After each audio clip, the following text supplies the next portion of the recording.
Things are getting weirder, but hold that thought for a moment, because how weird is too weird? It's a pretty valid question, right? Because as so far as horror cinema is concerned, weirdness is merely a matter of taste, as we've illustrated pretty concisely over 2 parts of this list series so far, or I hope we have. Anyway, the point is whether weird comes in the form of a strange smiling man, or whether it comes in the form of Angus Grimm and his flying death spheres, no matter which way you spin it, it makes for some awesome horror cinema. So, let's take another look, shall we? Hello horror fans, what's going on? And once again, welcome back to the Scares channel on YouTube. Top 5 scary videos. As per usual, I'll be your horror host, Jack Finch. As today, we're curious to take a look at the top 5 weirdest horror movies of all time, part 3.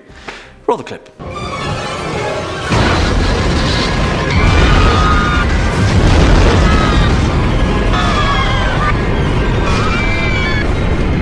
Oh my word. Is that the greatest scene in B-movie cinema ever? Well, I think it might be a close contender. For the curious amongst you though, that clip was from 2009's Mega Shark vs Giant Octopus, and whilst that is a film intended to be terrible, it's also thoroughly entertaining, and I feel like we haven't really yet paid our dues to the weird brilliance of this particular subgenre of horror cinema. So yeah, there you have it, more Sharknadoes and Megs than we'll ever know what to do with. Let's begin. Kicking off at number 5, Children Shouldn't Play with Dead Things, 1972.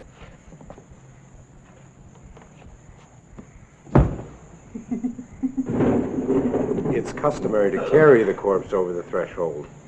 Alright guys, we're going to be kicking things off with a bit of a strong start here, because I don't say this lightly, this film is very weird and the whole thing is on YouTube for free, so check it out for yourself. But what makes this film so weird is down to its budget, because if this movie was made by a competent studio with decent actors and more elaborate physical effects, stuff like that, then it would have probably been a much more noteworthy classic, because as far as horror narrative goes, this is actually an awesome movie. But with the lack of production, mainly the absence of any sort of sound design, things just seem really weird. This film is oddly unnerving, but also, as you can probably tell by now, that's exactly why it's brilliant. Directed by Bob Clark and written by himself and special effects artist Alan Ormsby, Children Shouldn't Play with Dead Things tells the tale of a theatre group led by a man named Alan, played by Alan Ormsby himself, and you may sense a pattern here, who plays a mean-spirited director who takes his fellow thespians to a remote island that harbours an old cemetery used for deranged criminals.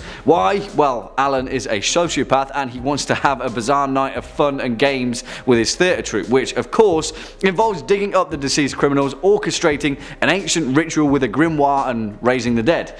Why? Just for kicks, I guess. But yeah, start to finish, this film is dripping with oddity after oddity in a brilliant, campy, kitschy manner. And also, the ending of this film is something else entirely. And obviously, it's also completely out of tone with the rest of the movie, because that would just make sense, right? Yeah, strong start, surprisingly effective horror movie, but most importantly, really, really weird. Swinging in at number 4, The Carrier, 1988.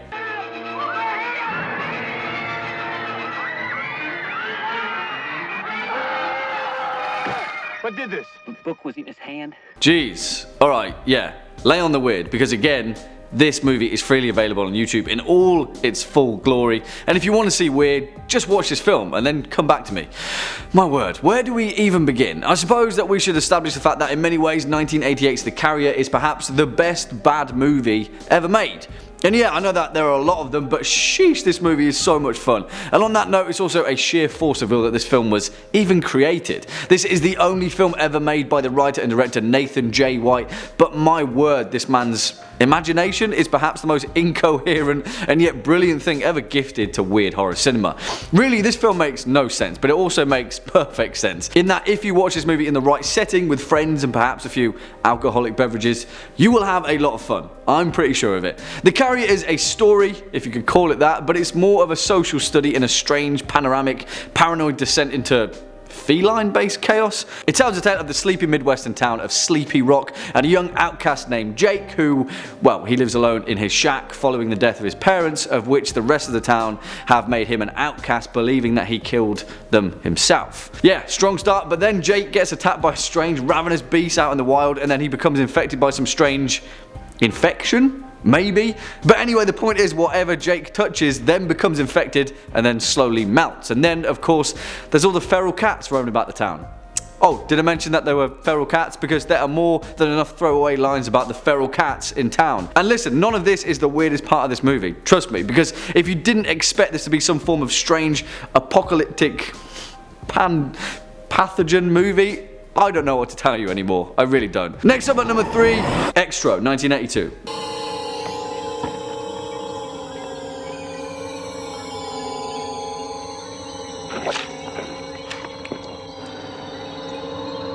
Honestly, I'm not sure what to say. At the time of its release, this film was heralded as the spawn of everything unholy. Really, pretty much every film critic going was so deeply critical of this film following its release back in 1982, miring it as a bleak, vile, uncompromising visual assault to all things good and hopeful in this world that we call horror cinema. Obviously, they were a little bit off the mark, but in hindsight, we can look back at just how astonishingly weird this movie is. It is staggering how set piece after set piece of this movie can be so damn unnerving, but not in any existential kind of way, but in a... I don't even know. I'm pretty sure portions of this movie were extracted from David Lynch's worst fever dreams by means of alien dissemination. But saying all of that, this film is actually really good. And for an early 80s entries with a bare bones production, Extro is one of the most remarkable science fiction horror entries in British cinema. This film is just as much as The Omen as it is Alien or even E.T. gone wrong. Written and directed by Harry Davenport, Extro tells a tale of a man named Sam Phillips who, whilst playing with his son Tony, is abducted by a strange light from the sky and seemingly disappeared into the cosmos. 3 years later though, by means of the same light, his new alien essence is implanted into the earth, and through a series of strange murderous impregnations, Sam Phillips returns, now adamant to reclaim his son Tony from his mother and her new boyfriend. Listen, I don't actually want to say too much about the plot because compared to many other films on this list, the story is actually worth investing in, and as far as analysing the horror behind this movie, there's much more to it than first meets the eyes. If you're a fan of David Cronenberg and his works of body horror, or if you're a fan of David Lynch and his stylistically mind-boggling approach, then there is a lot to be enjoyed in Extro, but still more importantly, it's really bloody weird. Coming in at number 2, Basket Case, 1982. If the operation is successful, the most Dwayne will have is a nasty scar. And the other one? Doctor, I'm not even sure it's human.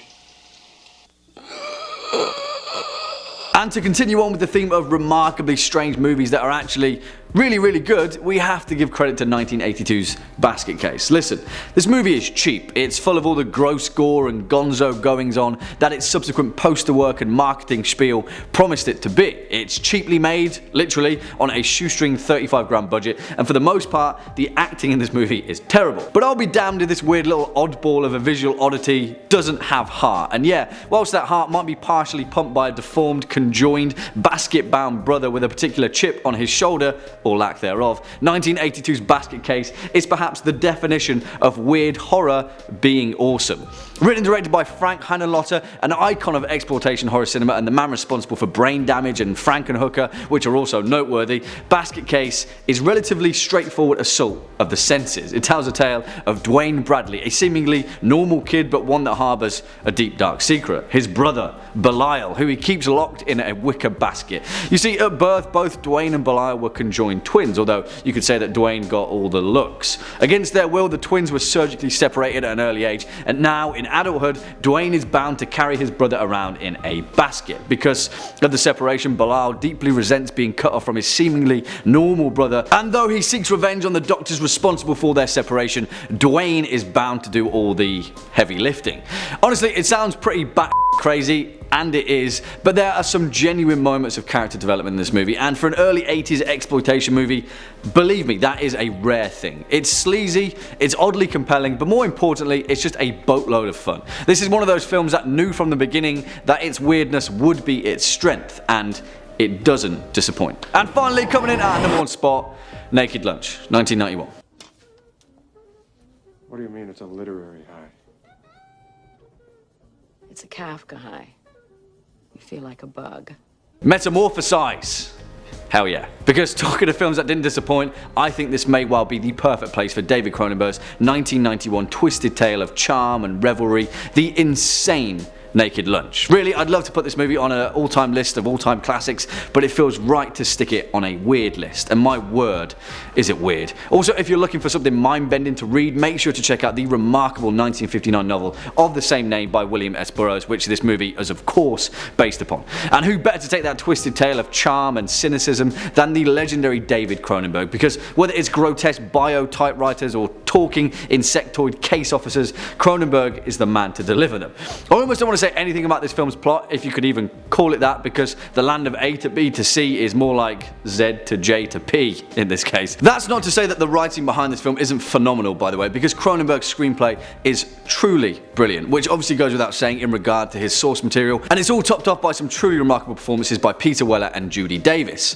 Really, in many ways, this is perhaps Cronenberg's most underrated of movies, and that's saying something because the man needs more credit as a whole. It tells a tale of a man named William Lee, played by Peter Teller, an exterminator who finds that his wife Joan is stealing his insecticide to use as a drug to get that Kafka high, as our clip alluded to earlier. I'll say no more, but if you know anything about William S. Burroughs, believe it or not, this tale is as surreally autobiographical as it gets. It's a tragic tale wrapped up in the bizarre confusion and whirlwind hallucinations of the Beat generation, and obviously some other really weird stuff. You should probably just see it for yourself. Well, there we have it, horror fans, our list for the top 5 weirdest horror movies of all time, part 3. What do you guys think? Do you agree, disagree, have any more to add to this list? Then let us know your thoughts down in the comment section below, as well as any choice picks of your own. Before we depart from today's video though, let's first take a quick look at some of your more creative comments over the past few days. First up, Pro Car Reviews by Pablo says, the grammar on this channel is appalling.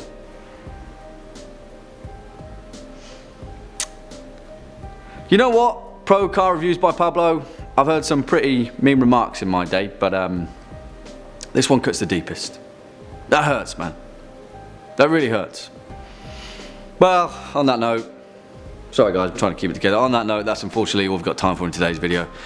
Should stick around all the way until the end. If you're a fan of this video, or just top 5 skate videos in general, then please just be a dear, hit that thumbs up button, as well as that subscribe button. I'll see you in the next one. As per usual, I've been your horror distract. Thanks for watching top 5 skate videos, and until next time, you take it easy.